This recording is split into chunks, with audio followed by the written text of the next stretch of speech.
Bonjour et bienvenue sur la chaîne Le Culte du Dé pour aujourd'hui l'unboxing de Zombicide Black Plague que je viens de recevoir à l'instant. En effet, j'ai un livreur DPD, DPD c'est le nom de l'entreprise de livraison, qui klaxonne et qui est quand même intelligent, donc qui s'est arrangé avec un commerçant qui n'est même pas un point relais près de chez moi pour me laisser mon colis, donc j'ai pu l'avoir en rentrant du boulot. Zombicide Black Pledge, donc on ne reçoit pour l'instant que la boîte de base, le reste du pledge du Kickstarter arrivera plus tard, ce qui va leur permettre sûrement de vendre ça tout de suite en boutique. Donc c'est un jeu cool mini en notes, c'est zombicide, c'est au Moyen-Âge, c'est contre la peste, et il y a une religieuse, une nonne avec une grosse épée et une armure, ce qui moi évidemment, il y a aussi une serveuse derrière rousse, ce qui m'a encouragé à pledger, faible que je suis. Alors, qu'est-ce qu'on a dans cette boîte? Je vais vous faire le petit unboxing vite fait. On a un tas de trucs comme ça, de petits jetons. On verra ça plus tard. C'est pour aller sur le nouveau plateau. On a des dés. On a un truc que Kumi en note adore faire, c'est des petits socles comme ça qui se mettent sous les socles des figurines, pour que chaque joueur n'oublie pas qu'il est sur le plateau. C'est bizarre. Nous avons le livre de règles. Alors les Australiens l'ont reçu en français, les Français le reçoivent en anglais, tout ça est extrêmement logique. On peut le télécharger, je crois, en français, quelque part, il faudra que je cherche. Moi, c'est mon premier zombicide, et je trouve que le livre est extrêmement épais. Il fait combien de... Il fait voilà, à peu près 55 pages. Voilà, j'ai jeté un œil extrêmement rapidement. On a le contenu, on a la petite histoire, on a le plateau, des tas d'explications dans tous les sens. Les illustrations. Voilà, tout ça m'a l'air extrêmement clair. Donc dans les règles, moi je n'ai pas les anciens zombicides, donc d'après ce que j'ai compris, en nouveauté, les personnages ont des armures, les personnages savent tirer, c'est-à-dire on tire plus sur ses copains. Quand ils sont dans la même case qu'un zombie, on tire d'abord sur les zombies, d'après ce que j'ai compris. Il y a une règle avec des cryptes, donc qui sont des endroits dissimulés dans les bâtiments où on va avoir des objets. Et les rues, c'est pas du tout la même chose, on verra les tuiles tout à l'heure de jeu, c'est plus des grandes rues évidemment, c'est des petites ruelles au milieu de maisons moyenâgeuses. Donc on voit toutes les explications avec les cartes, les personnages, etc. etc. Donc on a une cinquantaine de pages. Tout ça, ma foi, a l'air quand même très très bien mis en page et publié. J'espère que la clarté est au rendez-vous. Je pense pas que ce soit... Je pense que c'est le cas, hein, parce que ça ne doit pas être bien compliqué comme jeu, d'après ce que j'en ai vu. Notre fameuse religieuse. Voilà, donc ça, je vous laisse la découverte, c'est le livre de règles, donc une cinquantaine de pages. Ensuite, on a cette chose en plastique 100% chinois. Donc c'est un plateau, le plateau du joueur, c'est une nouveauté. On va mettre la carte du joueur ici, on va mettre les objets là. Ici, on a des trous pour les petits pions que je vous ai montré tout à l'heure. Je ne sais pas du tout encore à quoi ça correspond. Là, je pense qu'on a également... C'est l'heure de... C'est le rush, hein, donc chez moi, il y a du klaxon.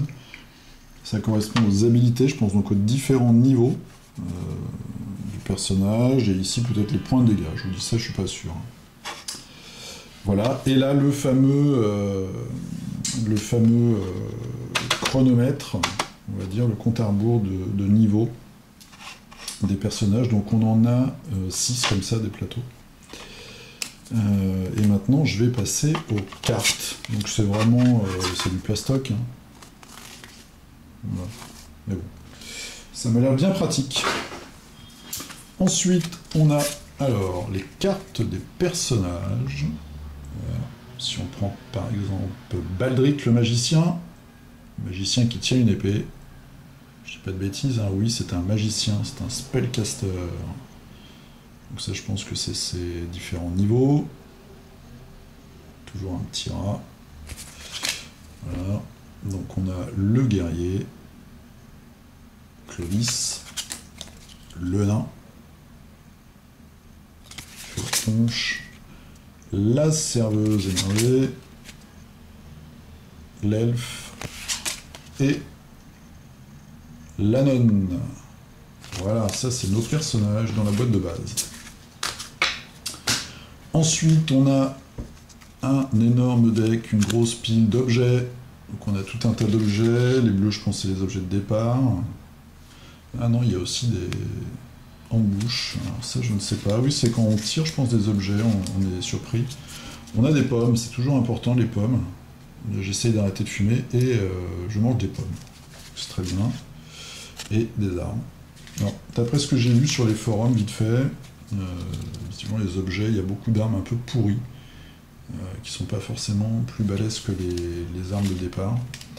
Il y a également des sorts. Voilà. Éclair magique. Les caractéristiques ici. C'est un sort de combat. Des armes, des carquois, des armures. Et il y a les fameuses reliques qu'on trouve. Je pense que c'est ça, c'est les bleus. Voilà. Voilà, Walt, c'est marqué donc la crypte. Donc ça doit être un sort extrêmement puissant. Et là, on a une arbalète orque. Voilà. Des caractéristiques très bien. Donc en gris, on a les objets de départ. En rouge, on a les objets tout court. Et en bleu, on a les objets épiques. Donc voilà, on a un gros tas de cartes que évidemment j'ai mis tout enfouies sur ma table. Ensuite, on a dans la même taille de cartes, on a les cartes de spawn. Donc, comme d'habitude, hein, ceux qui connaissent Zombicide ne seront pas dépaysés. Voilà, je suis en train d'en mettre partout. Il faut vraiment que je structure un peu tout ça. Alors voilà, donc zombie, machin. Ça, c'est le spawn. Ensuite, on a la première punition. Je ne sais pas si c'est une nouveauté. C'est le double spawn. Et voilà, double spawn. On spawn pas de zombies, mais on en fait 2 fois plus dans la zone d'après. 2 cartes dans la zone d'après. Et le nécromancien. Le nécromancien qui, je crois, fait apparaître des zones de spawn. Si je dis pas de bêtises. On a un nécromancien.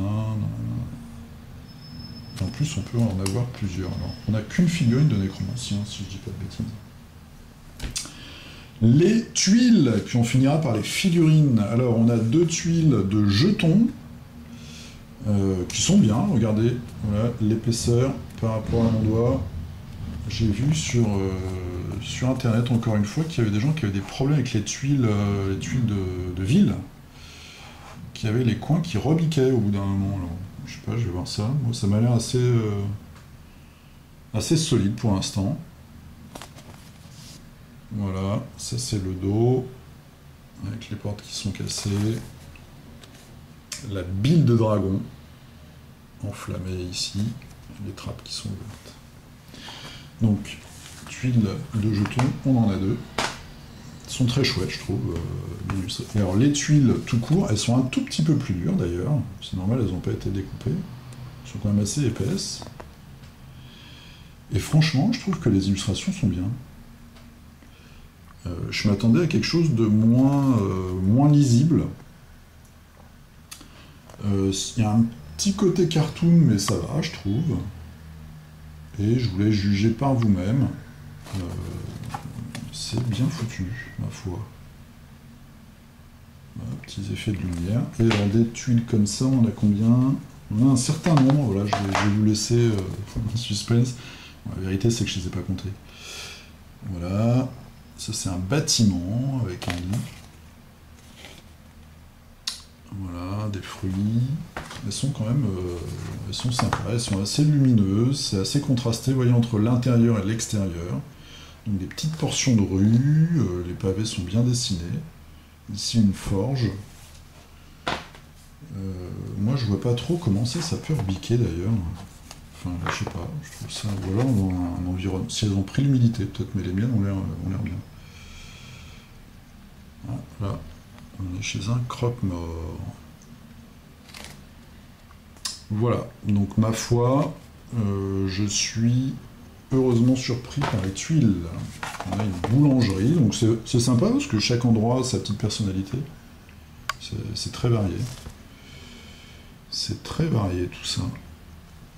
Voilà, donc les tuiles de zombicide. Maintenant, les figurines. Alors, les figurines, je vais essayer de vous montrer ça. Le plastique est assez dur. Et je trouve qu'elles sont bien détaillées. Alors, moi, je les trouve quand même bien foutues. Vous voyez, même les visages, les yeux sont bien faits. Je vous laisse regarder. Il y a les petites lignes de flash habituelles. Alors si je zoome sur son visage.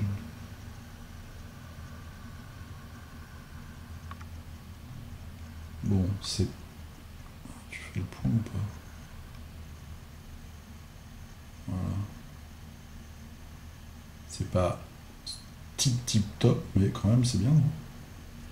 Enfin, moi je trouve que là, je m'attendais à pire, pour tout dire. J'avais lu quelques petites choses, je m'attendais à des figurines moins bien définies au niveau des détails. Bon, les visages sont pas au niveau d'une figurine métallique, peut-être une figurine de jeu d'escarmouche, mais presque, hein, il y a quand même il y a pas mal de détails. Et je pense... Oh là, je fais un peu n'importe quoi là, désolé. Une personne qui veut prendre le temps de vraiment bien les peindre, je pense que ça en vaut la peine. Alors on va passer, je vais vous montrer le nain avant de vous montrer les filles. Voilà, nain. Forgeron nain. La serveuse d'auberge, alors vous avez peut-être vu sur la chaîne, je crois, c'est d'Army Painter, qui sont partenaires au niveau du matériel de peinture, avec Cool Mini Ornate. Ils ont fait des didacticiels, des tutoriaux pour peindre. Bon, ils présentent leur matériel, hein, c'est du marketing évidemment. Elles sont un peu courbées les épées, regardez, mais ça, c'est vraiment pas. C'est pas ce qu'on avait pu voir. J'en ai une sous la main. Si vous vous souvenez de ça. Voilà, sur ma vidéo Rise of the Kage. Ça, c'est une des figurines. Vraiment, j'ai pris du temps pour essayer de la redresser. Je n'y arrive pas, elle revient toujours comme ça. Elles font exactement la même taille. Je vais essayer de vous faire un comparatif. Je vous ferai bientôt un petit épisode de figurinistique. Je vous ferai la comparaison des tailles de toutes les figurines que je possède, toutes les différentes gammes. Elles ont la même taille. Je trouve, alors c'est peut-être la couleur aussi, mais les figurines de zombicide sont plus lisibles, déjà comme ça. Ça c'est sur leur couleur. Et enfin la nonne. Voilà. Donc la qualité, je dirais, elle est légèrement inférieure aux figurines de Blood Rage, mais c'est pas vraiment le même style. Là, je dirais que paradoxalement, peut-être que le sculpteur voulait qu'elle soit un petit peu plus fine. Alors ça, c'est l'abomination. C'est assez dur à expliquer, mais elles sont pas pareilles. Il y a un peu plus de volume, je trouve, peut-être. De toute façon, je ferai des comparatifs.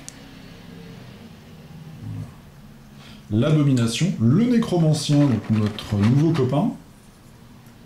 Notre nouvelle meilleure amie. Voilà, alors là par contre la couleur un peu compliquée à filmer, il a des cornes, il a un bâton. Franchement, si on avait eu des figurines comme ça, Game Workshop il y a 20 ans, pour jouer à Warhammer, on aurait été content. Quand même, on voit, alors je suis un peu vieux con en disant ça, mais franchement, je trouve que la qualité des figurines avance assez vite. C'est un jeu de plateau. Et on a quand même des super... C'est des pions en fait. Hein. C'est quand même des pions de jeu, ça. Hein. Tiré à des dizaines de milliers d'exemplaires. La qualité est vraiment chouette. Voilà, donc ça c'était le gros. Alors toutes les figurines ont deux versions. Ouais, c'est ça. Deux versions de Fatih, Tient la Panse. qu'elle n'éclate. Il y a des coureurs. Voilà, bon là c'est un peu plus trash, enfin un peu moins... faut voir peint. Les coureurs. Et enfin les normaux. Tiens, il y en a 5, c'est bizarre. Peut-être trompé quelque part. Voilà, donc ça c'est les figurines normaux, il y a des hommes et des femmes. Voilà, une autre femme. Ouh, fait le point. Alors, on voit que le visage là, si j'essaye de zoomer, bon le visage est moins... c'est sûr que là c'est... Là c'est pas détaillé du tout, hein, vous remarquez, c'est flou. Voilà. C'est moins détaillé, mais bon, une fois peint, ça va le faire. Puis même pas peint d'ailleurs. Petit problème. Alors, voilà. Voilà, donc je vous ai fait, vous voyez, il y en a encore 2, comme ça.